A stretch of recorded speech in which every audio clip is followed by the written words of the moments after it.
40% মাটিতে আমার এ যাবত 50,000 টাকা খরচ। মরিচ ওটাছি হলো 73 মন। এ যাবত আমি 2 লক্ষ টাকা বেচাছি। 33% মাটির ভুট্টা বড় 30 থেকে 40 মন হতে পারবে, তার 3 থেকে 3-4 গুণ বেশি মরিচ তুলতে পারবে। পাশে যে চাষিরা আছে তারা বলছে এটা আমাকে বলিস নাই কে, আমি কাটতে পারতাম না, আগামীতে আমাকে সঙ্গে নিয়ে বীজ নিয়ে আসতে যাবে। একদম মাটি মরিচ চাষ করলে নাহলে 1-1.5 লাখ টাকা বেচা যায় দাম থাকলে। সমস্যা হলে জাতটা ভালো হওয়া গেলে ফসল ভালো ওঠে। এখন তো এটা দেখা যাচ্ছে খুব ভালো জাত, এটা লাভবান হওয়া যাবে। আমরা কৃষক ভালো জাত ফসল হইলে আমরা লাভবান হব।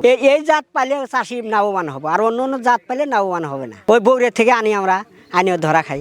আসসালামু আলাইকুম বন্ধুরা, কেমন আছেন সবাই? দেশ এবং দেশের বাইরে যে যেখান থেকে এই মুহূর্তে আমাদের সাথে যুক্ত হচ্ছেন সকলকে স্বাগত জানাচ্ছি। দর্শক বন্ধুরা, মাঠে মাঠে আমরা ঘুরে বেড়াই কৃষি ও কৃষকের সাফল্যের গল্পগুলো আপনাদের সামনে তুলে ধরতে। এই মুহূর্তে আমরা অবস্থান করছি রংপুর জেলার কাউনিয়া উপজেলার প্রাণার চর এলাকায়।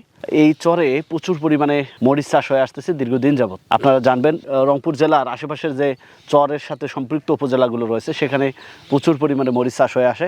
এর পাশাপাশি ভুট্টা সহ আরও কিছু সবজি ফসল হয়। এই চরের মধ্যেও চাষিরা হিউজ পরিমাণে মরিচ চাষ করে আসতেছেন দীর্ঘদিন যাবত। কৃষি অফিসের দেওয়া তথ্য অনুযায়ী প্রায় 28 থেকে 30 হেক্টর জমিতে মরিচ চাষ হয়েছে চরটাতে। আমরা আজকে এই মুহূর্তে এই চরের কিছু চাষিদের সাথে কথা বলবো। এখানে উচ্চ ফলনশীল বেশ কয়েকটি জাতের মরিচ চাষ হয়েছে। এটি হচ্ছে লালতি সিড কোম্পানির মরিচ সুপার। এই জাতটি বেশ জনপ্রিয় চাষিদের কাছে। তো এই চরে অসংখ্য চাষিরা এই জাতটি চাষ করেছে। এছাড়াও আরও উচ্চ ফলনশীল অনেক জাত রয়েছে যেগুলো চাষাবাদ করে লাভবান হচ্ছে। আমরা কথা বলবো এই চরের কিছু চাষিদের সাথে, তাদের মরিচ চাষের গল্প জানার চেষ্টা করবো। মরিচ চাষ করে জীবনযাত্রার মান কতটা উন্নত হচ্ছে, কতটা লাভবান হচ্ছে, কতটা ভালো আছে, সব বিষয়ে জানবো। আমরা এই মুহূর্তে যে ক্ষেতের পাশে বসে কথা বলছি, এই ক্ষেতের যিনি মালিক তিনি হচ্ছে ওসমান গনি। তিনিও 40% জমিতে মরিচ চাষ করেছেন। আশা করা যাচ্ছে এই বছরে মরিচ থেকে মোটা অঙ্কের অর্থ উপার্জন করবেন। তার সাথেও কথা বলবো। ভিডিওটি না টেনে পুরোটি দেখবেন। চলুন শুরু করা যাক।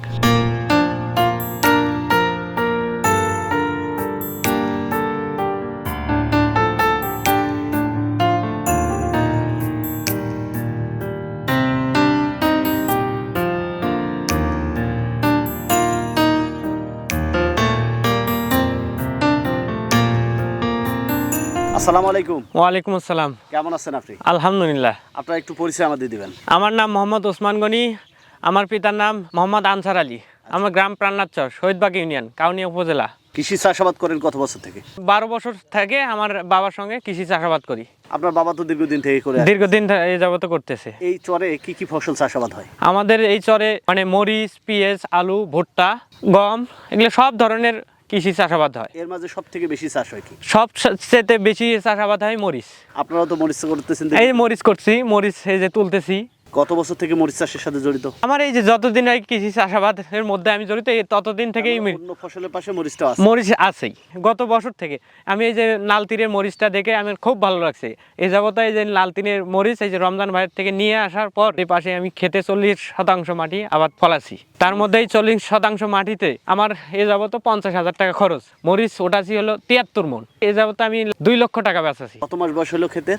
খেতে 3 মাস, 3.5 মাস বয়স হতে পারে, আরো 3 মাস চলবে। এরপরে তো দাম বাড়বে না কমবে? কমুক আর বাড়ুক, কিন্তু ফলন আমি আশা করবো এর সাথে আরো বেশি পাবো। তার মানে এই 3 মাসে যদি 73 মণ বিক্রি করেন আরো তো এরকম এর সাথে বেশি হতে পারে, যে আশা করা যায় এর সাথে বেশি হবে। অলরেডি 2 লাখ বিক্রি করছেন? অলরেডি 2 লাখ টাকা বিক্রি করছি, আরো 2 লাখ পাওয়া যাবে। আরো 2 লক্ষ পাওয়া যাবে। তো এই 40% জমিতে শুধু 50,000 টাকা আপনি খরচ করছেন, কি কি পারপোসে? এটা যে সার বীজ নিছি আমি 50 গ্রাম বীজ নিছি 4,000 টাকা। সার গেছে, গাড়া কামলা গেছে, নিরায়ন গরম গেছে, এ যাবত আমার 50,000 টাকা ব্যয় গেছে। এই সময় এসে কি কি পরিচর্যা করতেছেন? এই সময় যে মরিচ ওঠানোর পর আমি গোটাল ক্ষেতটা আমি বেলচা মারবো বা নিরাবো, কাজের লোকদের নিরাবো, নেওয়ার পর সার দেবো, ওষুধ দেবো। 10 থেকে 12 দিন পর আবার মরিচ উঠাবো। মরিচ তো বেশ সুন্দর সুন্দর। এই যে দেখতেছেন, এই যে আমার গাছ প্রতি কেমন ফলন হয়? গাছ প্রতি মনে হয় হাফ কেজির নিচে না, এক তোলাতে। এই যে দেখতেছেন, এই মরিচের গাছটা যদি ওঠাই হাফ কেজি পারও হতে পারে, হাফ কেজি কম হতে পারে, কিন্তু 1 পর উপরে আছে, 300 গ্রামের নিচে না। এই এলাকাগুলোতে তো আরো অনেক জাতের মরিচ চাষ হয়। আছে বিজলি আছে, মরিচ সোবার আছে, অনেক জাতের মধ্যে এই যে লাল তীরের মরিচ সোবার, এটি আমার কাছে বেটার। আপনি কি একাই চাষ করছেন আর অন্য চাষিরাও করছে? আমার বাড়ি আশেপাশের মধ্যে আমি একাই চাষ করছি, ওখানে দেখলাম আরো 2-1 জন করছে। তার মধ্যে আমাদের এখানে আমারটাই বেটার সবচেয়ে ফলনশীল। এইটা দেখে অন্য চাষিরা কি বলতেছে? অন্য চাষিরা কয় যে আর অন্য কোনো মরিচ করার ধরেন এটা আগাম জাত, এটাই আমরা করব, কিন্তু বীজটা যেন আমাদের ভালো দেয় এটাই বলতেছে। টোটালি এই 40% জমি থেকে সর্বশেষ খরচ কি পরিমাণ হবে এবং কত টাকা আর্থিকভাবে লাভবান হবে? 20-25 হাজার টাকা খরচ হতে পারে বাকি সময়টুকু, আর তেমন কিছু খরচ না। আচ্ছা, তো আগামীতে কি এই চাষটি থাকবে না? আগামীতে আমি অন্যান্য জাত গাছি ওগুলা বাদে আমি সব এই ফসলই গাড়বো। আচ্ছা, এই যে আপনাদের প্রাণনাথ চরে প্রচুর পরিমাণ মরিচ হয়। মরিচ হয়। একটু আপনার অভিমত দিবেন, এই যে মশলা জাতীয় এই ফসলটি মরিচ সারা বছরে কিন্তু আমাদের খেতে হয় এবং সারা বছরের চাহিদা রয়েছে। সেই জায়গা থেকে কৃষকরা অন্যান্য ফসলের সাথে এই মরিচ চাষ করলে কতটা লাভবান হতে পারে? 33 শতক মাটির ভুট্টা বড় 30 থেকে 40 মণ হতে পারবে, তার 3 থেকে 3-4 গুণ বেশি মরিচ তুলতে পারবে। পাশে যে চাষিরা আছে তারা বলছে এটা আমাকে বলিস নাই কে, আমি কাটতে পারতাম না, আগামীতে আমাকে সঙ্গে নিয়ে বীজ নিয়ে আসতে যাবি। এই লাল তীরের মরিচ সবার অনেক গাড়বো আমরা। অনেক আশা স্বপ্ন নিয়ে মরিচ চাষাবাদ করেছেন, আশা করা যায় আগামীতে ভালো করবেন। এই আশাবাদ ব্যক্ত রেখে বিদায় নিচ্ছি। আসসালামু আলাইকুম।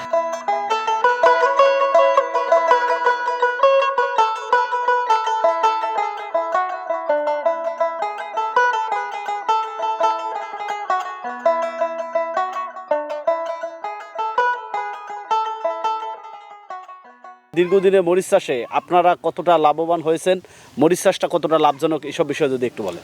মরিচ চাষ অনেক লাভ যদি মরিচ ভালো হয়, জাত ভালো হয়, এবং হাইব্রিড মরিচটা আবাদ করলে বারবারই তোলা যায়, আর দেশি মরিচ আবাদ করলে একবার দুইবার তুলে শেষ। এবার 25 শতক মাটি করছি। 25 শতকে আপনার খরচ ধরেন 10,000 টাকা। চারা তৈরি করা, আবার চারা জমিতে রোপণ করা, আবার আস্তে আস্তে সার কীটনাশক দেওয়া, মনে হয় 10 থেকে 15,000 টাকা খরচ হতে পারে। ভালো ফলন দেখতেছি তো, একদিন করে মাটি যদি একবার করে তোলা যায় আপনার 10 মণের নিচে না, তো এভাবে 5-6টা তোলা দিলে 60-70 মণ মরিচ উঠবে। এবং এবার বাজার ভালো তো, সে ধরেন আপনার যদি 70 মণ 2,000 টাকা মণ বিক্রি করা যায়, তাই 1,20,000 টাকা হবে। খরচ টরচ বাদ দিয়ে লাখখানিক টাকা থাকবে তো? হ্যাঁ, এটা থাকবে। একদম মাটি মরিচ চাষ করলে নাহলে 1-1.5 লাখ টাকা বেচা যায় দাম থাকলে। সমস্যা হলে জাতটা ভালো হওয়া গেলে ফসল ভালো ওঠে। এখন তো এতে দেখা যাচ্ছে খুব ভালো জাত, এটা লাভবান হওয়া যাবে। আমরা কৃষক ভালো জাত ফসল হইলে আমরা লাভবান হব। এই জাত পাইলে চাষি লাভবান হবো, আর অন্য জাত পাইলে লাভবান হবে না। ওই বৌরের থেকে আমরা ধরা খাই, এটি হইলে আমাদের বেশি সমস্যা। আলহামদুলিল্লাহ, গত বছরও ভালো ফলন পাইছি, বাজারও ভালো পাইছি, এবছরও করছি। আর কি সর্বোচ্চ বাজার পাইছি এবং ফলনও ভালো হয়েছে। আমার জমি অনেকেই দেখতে আসে, দিন গেলে একজন মরিচ দেখতেই আসে। আলহামদুলিল্লাহ, এই বছর যতগুলান লাগাইছে তার মনে হয় আরো 3 গুণ বাড়বে আগামীতে। অনেকেই নাম জানে না, বগুড়া যায় চারা চায় যে কালো মরিচ দেন, কিন্তু আসলে তো মরিচ সুপার দেয় না, ওরা অন্য অন্য জাতগুলান দেয়। কিন্তু আসলে নিজে চারা করলে হয়তো অরিজিনাল যে জাতটা, ওই জাতটাই হয়তো পাবে, ওই জাতটাই ফসল হবে। আসলে তো এটা বিভ্রান্তি কৃষক পড়তেছে, ওই কারণে মনে করেন কৃষকেরা ঠকতেছে। আপনারা নিজেরা বীজ নেন, নিজেরাই চারা করেন, চারা করিয়ে নিজেরাই ফসল ফলান। আমি মোহাম্মদ তাজরুল ইসলাম। আমার ব্যবসা প্রতিষ্ঠানের নাম মায়ের দোয়া বীজ ভান্ডার, কাউনিয়া, রংপুর। নিজের ব্যবসার সঙ্গে 2000 সাল থেকে সম্পৃক্ত। 2000 সাল থেকে আমি কাউনিয়ায় সুনামের সাথে ব্যবসা করে আসতেছি এবং আমি 2000 সাল থেকেই লাল তীরের ডিলার। লাল তীরের সব পণ্যই বিক্রি করি, তার মধ্যেও আমাদের এই অঞ্চলটা হলো মরিচের জন্য বিখ্যাত একটা এলাকা। তা আমাদের এই অঞ্চলের চাষিরা সাধারণত মরিচের চারা বাড়িতে নিজে করতে চায় না, বিভিন্ন জায়গা থেকে চারা সংগ্রহ করে লাগার কারণে এরা প্রতারিত হয়। এক্ষেত্রে বিভিন্ন গাছ তৈরি হয়, যার কারণে ফলনে তারা মার খায়। কিন্তু আমরা লাল তীরের মরিচ সুপার বীজ আজ দীর্ঘদিন থেকে দেওয়ার চেষ্টা করতেছি, কিন্তু চাষিরা ওইভাবে গ্রহণ করতেছিল না, যে আমরা চারা করার একটা বিরক্ত বোধ মনে করতো। তা গত 2 বছর থেকে মোটামুটি দেখতেছি আমাদের চারা আমরা যখন চাষিদেরকে দিয়ে বুঝাইতে পারছি, দেওয়ার পর তারা চারা করে লাভবান। কারণ অন্যান্য জাতগুলো যে সময় ফল দেয় তার আগে এটা ফল দেয়, এটা 60 দিনের মধ্যেই আমরা ফল সংগ্রহ করতে পারি এবং গাছ ছোট, মরিচ ব্যাপক, এবং মরিচও ধরবে, আস্তে আস্তে গাছও বড় হবে। মরিচের কালারটাও খুবই ভালো, অন্যান্য জাতের চেয়ে পার মনে 200-300 টাকা বেশি থাকে, যার কারণে আমাদের পাইকাররা এই মরিচের প্রতি খুব আকৃষ্ট। শুধু পাইকার না, যে খুচরা বিক্রেতা তারাও কিন্তু এই মরিচ যদি 4 দিন পরেও বিক্রি করে, তারপরও কালার সাইজ সুন্দর থাকে। এই কারণে আমাদের এই মরিচটা জনপ্রিয়তা হয়ে উঠতেছে। আমি মনে করি আগামীতে আমাদের এই অঞ্চলে আর কোনো মরিচ চলবে না।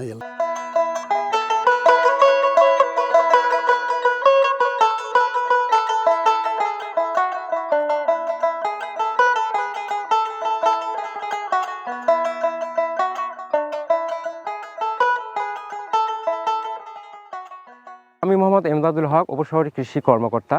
এখানে দুইটা ব্লকের দায়িত্বে আছি, একটা প্রাণনাথচর, একটা হচ্ছে খামারের হাট ব্লকে। প্রাণনাথচর ব্লকে মূল আবাদ যেটা হচ্ছে সেটা হচ্ছে মরিচ, বাদাম, ভুট্টা। আমাদের 28 থেকে 30 হেক্টর মাটিতে মরিচ হয় প্রতি বছর। এই মরিচ উত্তোলনের পর তারা কিন্তু এটা আবার বাদামে চলে যাবে। মরিচ চাষের জন্য প্রাণনাথচর ব্লকটা একটা খুবই গুরুত্বপূর্ণ। একটা হাইব্রিড মরিচ আমি লক্ষ্য করছি, মরিচ সুপার আর কি। তুলনামূলক আমার পরিদর্শনে যেটা আমি দেখছি যে এটার গাছটা কিন্তু তুলনামূলকভাবে বিজলিসিয়া একটু খাটো, কিন্তু ফলনের দিক দিয়ে আশা করছি যে একরে যদি 16 থেকে 18 টন হয় মানে তাহলে দেখা যাবে যে বিজলিসিয়া ফলনটা আমার বেশি মনে হবে। চাষিরা এলাকায় যদি ঘুরে একে অন্য চাষির মরিচ খেতে যায় তখন তারা বোঝে যে আসলে কোনটার ফলন বেশি। তা আমি আশা করছি সেক্ষেত্রে এই জাতটা একটা সম্প্রসারণযোগ্য জাত। পর্যাপ্ত পরিমাণ বীজ যদি সরবরাহ করা হয় তাহলে চাষিরা উপকৃত হবে। মরিচ চাষ এই চর এলাকার চাষিদের কাছে এটা তাদের জীবনের সঙ্গে জড়িত। মরিচ চাষ তারা কখনোই ছাড়বে না। এটা পর্যায়ক্রমে 28 থেকে 30 হেক্টর আমি বলছি, এখানকার এই জমিটা শুধু মরিচের আওতায় থাকবে এবং এই টাকাটা চাষিরা সময় মতো দেখা যাচ্ছে যে এর ফলন বেশি, বাজারে নিয়ে গেলে টাকা বেশি, এই টাকাটা তাদের আর্থিক কাজে অনেক লাগতেছে এবং তারা অনেক স্বাবলম্বী হচ্ছে। পাশাপাশি এই মরিচ চাষে অনেকে কিন্তু এখানে কর্মসংস্থানের সুযোগ হয়েছে। অনেক যারা লেবার শ্রেণীর তারা এখানে কাজ করার সুযোগ পাচ্ছে। সব মিলিয়ে দেখা যাচ্ছে যে মরিচের আবারটা চাষিদের গ্রহণযোগ্যতা বাড়ছে এবং আগামীতে এটা আরও বাড়ার সম্ভাবনা আছে। মরিচটা চাষ হয় চর এলাকায়, পানির জোটা সহজে নিচে যায়, আবার জো দেওয়া যায়। এটা আসলে মানে বেলে দোআঁশ মাটি, এটা যদি আমি দোআঁশ মাটিতে করতে যাই তাহলে একটা আর্দ্রতার একটা বিষয় থাকে। যে বাংলাদেশের যে চর এলাকায় আছে, চর এলাকায় গেলে মরিচ চাষের খুবই উপযুক্ত এবং এখানে মরিচের আবাদ দিন দিন বৃদ্ধি পাবে বলে আমি মনে করতেছি।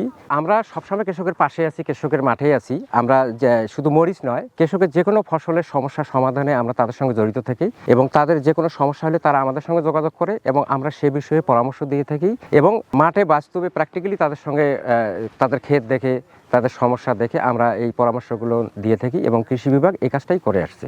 আমি মোহাম্মদ মেহেদি হাসান চৌধুরী, রংপুরের রিজিওনাল ম্যানেজার হিসেবে লালতীরে প্রায় দীর্ঘ 7-8 বছর ধরে আমরা কাজ করে যাচ্ছি। আর তারই ধারাবাহিকতায় আমরা আসছি হচ্ছে আজকে আমাদের কাউনিয়াতে। কাউনিয়ার আসলে বিশাল একটা আমাদের চরের একটা বেল্ট রয়েছে, যেই জায়গায় বিগত সময় থেকেই মরিচ চাষ হচ্ছে। এখানে আমরা আমাদের লালতীর থেকে প্রায় দীর্ঘ 3 বছর যাবত টানা কাজ করে যাচ্ছি। ইনশাল্লাহ এবছর আমরা দেখতেছি বেশ বড় পরিসরে ফার্মারদেরকে আমরা এই জায়গাটায় একত্রিত করতে পারছি। পাশাপাশি যে জিনিসটা আমরা দেখতে পাচ্তেছি যে মরিচ সুপার অন্য অন্য কোম্পানির চেয়ে তুলনা যদি আমরা করতে যাই তাহলে কিন্তু এটা কিন্তু বাজারে একটা ডিমান্ড আছে। বাজার থেকে যে আমরা ক্রেতা পর্যায়ে যাব সেখানেও একটা ডিমান্ড আছে। এই জিনিসটা দেখতে যেমন আপনাদের লাইট গ্রিন, যেটা ভোক্তা পর্যায়ে ভালো একটা ডিমান্ড আছে, আবার দেখা যায় যে এই উজ্জ্বলতার কারণেই কিন্তু মার্কেট ভ্যালুটাও বেশি। এখানে আমরা যেটা কথা বললাম তারা বললো যে ভাই এই মরিচটা আমরা বাজারে নিয়ে গেলে অন্য আপনার যে জাতগুলো বাজারে বিক্রি হচ্ছে তার চেয়ে দেখা যাচ্ছে যে প্রায় 3 থেকে 400 টাকা তারা বেশি বিক্রি করতেছে, এটা হলে মন প্রতি। তা আমরা আশা করতেছি যে কাউনিয়ার এই অঞ্চলটায় আমরা ফার্মার লেভেলে যেভাবে আমরা কাজ করতেছি, ম্যান টু ম্যান কাজ করতেছি, অন্য ফার্মারকেও এখানে দেখানোর চেষ্টা করতেছি, আমরা বোঝানোর চেষ্টা করতেছি এবং লালতীরে মরিচ সুপারটা এই যে দীর্ঘ থেকে দীর্ঘ বড় পরিসরে একটা ভালো একটা আমি সেলস হিসেবে বলতে পারি যে একটা অবদান রাখবে সেলসের ঝুড়িতে। আসসালামু আলাইকুম। ওয়ালাইকুম আসসালাম। কেমন আছেন? আলহামদুলিল্লাহ ভালো আছি। আপনার একটু পরিচয় আমাদের দিবেন? Mohammad Mehedi Hasan Khan, divisional manager Lalteer seed limited. আচ্ছা, আমরা এই যে প্রাণনাথ চরে এসেছি, এখানে প্রচুর পরিমাণে মরিচ হচ্ছে। এর মাঝে এটা উচ্চ ফলনশীল মরিচ সুপার যেটা আপনাদের লালতীর সিড থেকে দেওয়া হয়েছে, চাষিরা ভালো রেজাল্ট পাচ্ছে। জি জি।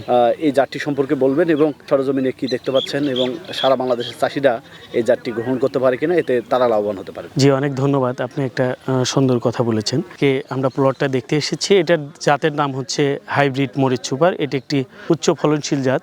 এই জাতটির বৈশিষ্ট্য হচ্ছে আপনার এই জাতের প্রত্যেকটি গিটে গিটে একটা করে মরিচ দেখতে পাবেন, মানে ঘাটে ঘাটে ফলন। এই জাতের আরেকটা বৈশিষ্ট্য হচ্ছে এটা ভাইরাস সহনশীল জাত। এই জাতের মরিচের প্রত্যেকটি মরিচ গাছেই দেখবেন শুধু পাতার চেয়ে মরিচ আর ফুল বেশি। আর সেই সাথে সাথে এই গাছের মরিচের ফলন হচ্ছে একরে 18 থেকে 20 টন। কৃষকরা এটা চাষ করে প্রচুর লাভবান হচ্ছে, যেটা আমরা সরজমিনে কৃষকদের সরাসরি মাঠে দেখে যেটা আমরা দেখতে পেলাম। আর এটা দেখতে হচ্ছে আপনার খুবই সুন্দর লাইট গ্রিন এবং মরিচটা খুবই ঝাঁঝালো। আপনার যারা ক্রয় করে, কনজুমার যারা খায়, ভোক্তা, তারা এটা খুব পছন্দ করতেছে। এই মরিচটা এই শুধু কাউনিয়া এই প্রাণনাথ চর না, পুরা বাংলাদেশে আমাদের এই মরিচ সুপারের ডিমান্ড 1 নম্বরে আছে। সারা বাংলাদেশে সব জায়গায় এই মরিচ চাষটা করা যাবে এবং আপনারা দেখতে পাচ্ছেন যে এখানে চাষিরা চরের যত মরিচ চাষি আছে সবাই প্রায় 100 জনের মধ্যে 95 জনই বলতেছে যে আগামীতে এই মরিচ সুপারটা আমরা চাষ করব। আমরা চাই যে শুধু এই প্রাণনাথ কাউনিয়া চরে মরিচ চাষিরা এই মরিচ সুপারটা চাষ করুক এটা না, আমরা চাই যে বাংলাদেশের যত মরিচ চাষি আছে সবাই যেন মরিচ সুপারটা চাষ করে, এই চাষ করে যেন লাভবান হয়, এটাই আমাদের লালতির কোম্পানির বড় চাওয়া। আসসালামু আলাইকুম। ওয়ালাইকুম আসসালাম। কেমন আছেন আপনি? আলহামদুলিল্লাহ ভালো আছি, আপনি ভালো আছেন? আলহামদুলিল্লাহ। আমাদের আজকের এই পর্বে আপনাকে স্বাগত জানাচ্ছি। আমরা যে বিষয়টি জানতে চাই, অনেক চাষিরা মরিচ চাষ করি কিন্তু সঠিক কলা কৌশল বা চাষ পদ্ধতি না জানার কারণে অনেক চাষি ভাইরা লসের সম্মুখীন হচ্ছে, খুব বেশি লাভবান হতে পারে না। তো আপনি চাষ পদ্ধতির বিভিন্ন বিষয় রয়েছে, যেমন কোন ধরনের মাটিতে আমরা কোন জাতগুলো চাষ করলে ভালো হবে, সার ব্যবস্থাপনা কেমন, রোগ বা পোকার আক্রমণ কী হয়, সঠিক জাত সিলেকশনের একটা বিষয় রয়েছে। এইসব বিষয় থেকে কিছু গুরুত্বপূর্ণ তথ্য দেবেন। ধন্যবাদ। আমি কৃষিবিদ Mohammad Asaduzzaman Noor, manager লালতির seed limited, production, Rangpur. আমি আজকে আছি সুন্দর একটি মরিচ সুপারের একটি ক্ষেতে। এটি হাইব্রিড জাতের একটি মরিচ। তো এই মরিচের ফলন আপনারা দেখতে পেয়েছেন অলরেডি, খুবই সুন্দর একটি ফলন এসেছে। মরিচের ফলন ভালো আসার জন্য আপনাকে অবশ্যই জাত নির্বাচনটা খুবই গুরুত্বপূর্ণ। আমাদের যারা রেজিস্টারকৃত ডিলার আছে লালতিরের, তাদের থেকে মরিচের জাতটি সংগ্রহ করবেন এবং এই মরিচ চাষটা আপনারা সাধারণত জুলাই থেকে ডিসেম্বর যে কোনো মাসে করতে পারবেন। আপনাদেরকে প্রতি শতকে 1 গ্রাম করে বীজ লাগবে এবং প্রথমেই আপনাদেরকে বীজতলা তৈরি করে নিতে হবে। সেই বীজতলাতে 1:1 অনুপাতে পচা শুকনা গোবর এবং দোআঁশ মাটি মিক্স করে সেই বীজতলার উপরে ছিটিয়ে দিতে হবে। সেখানে বীজ বপনের আগে আপনাদেরকে সেটি মোটা পলিথিন দিয়ে ঢেকে দিতে হবে যেন বীজতলাটি শোধন হয় এবং আপনাদেরকে অবশ্যই বীজ লাগাতে হবে সারি থেকে সারি 5 সেন্টিমিটার, বীজ থেকে বীজ 1 সেন্টিমিটার এবং আপনার হচ্ছে যে গভীরতা হচ্ছে 2.5 সেন্টিমিটার গভীরে আপনাদেরকে বীজটা বপন করতে হবে। আপনাদেরকে বৃষ্টি এবং অতিরিক্ত রোদের থেকে রক্ষা পাওয়ার জন্য আপনাদেরকে অবশ্যই উপরে একটি চাতাল অথবা একটা পলিথিন দিয়ে ঢেকে দিতে হবে। এর পরবর্তীতে আপনারা 25 থেকে 30 দিন বয়সের যে চারাটা, সেই চারাটা আপনারা মূল জমিতে রোপণ করতে পারবেন। মরিচ চাষের ক্ষেত্রে আপনাদেরকে অবশ্যই উঁচু জমি নির্বাচন করতে হবে, যেখানে সেচ ব্যবস্থাপনা খুব ভালো আছে এবং যেখানে আপনার পানি নিষ্কাশন ব্যবস্থা ভালো আছে, কারণ এই মরিচ গাছ কিন্তু কোনোভাবেই পানি সহ্য করতে পারে না এবং এই মরিচ গাছে কিন্তু কিছু রোগবালাই লাগে। আপনারা জানেন যে মরিচের খুব ক্ষতিকর একটি রোগ হচ্ছে ঢলে পড়া রোগ। এই ঢলে পড়া রোগ আপনার দেখবেন যে হঠাৎ করে গাছ এমনি মারা যাচ্ছে। দুটি কারণে হয়, একটি হচ্ছে ব্যাকটেরিয়াজনিত কারণে এবং ছত্রাকজনিত কারণে। বীজতলায় বপনের আগে আপনাদেরকে সেই বীজটা ট্রিট করে নিতে হবে, শোধন করে নিতে হবে এবং চারাটা যখন আপনারা বীজতলার থেকে মূল জমিতে রোপণ করবেন, চারার শিকড়টা আপনাদেরকে একটি দ্রবণ, যে দ্রবণে আপনার থাকবে হচ্ছে যে ছত্রাকনাশক, সেই দ্রবণে চুবিয়ে তারপর মূল জমিতে আপনারা রোপণ করতে হবে। ঢলে পড়াটা হয় সেটা রোধ করার জন্য আপনাদেরকে জমিতে পরিমাণ মতো দানাদার কীটনাশক আমাদের লালতির কোম্পানির ফেরোজেন আছে, এটি ব্যবহার করতে পারেন। ইনশাআল্লাহ আপনারা যদি এই সঠিক মাত্রায় আপনারা সার ব্যবস্থাপনা, সেচ ব্যবস্থাপনা এবং আপনারা সব কিছু মেনটেন করেন, এছাড়া যদি জমিতে আগাছা থাকে, আগাছা যদি আপনারা দমন করে সুন্দরভাবে পরিচর্যা করে আপনারা ফলন ইনশাআল্লাহ খুব ভালো একটি ফলন আপনারা পাবেন। আপনারা সবাই লাভবান হবেন আমাদের মরিচ সুপার জাত চাষ করে। সবার প্রতি শুভকামনা রইল, আমার জন্য দোয়া করবেন। ধন্যবাদ। আসসালামু আলাইকুম।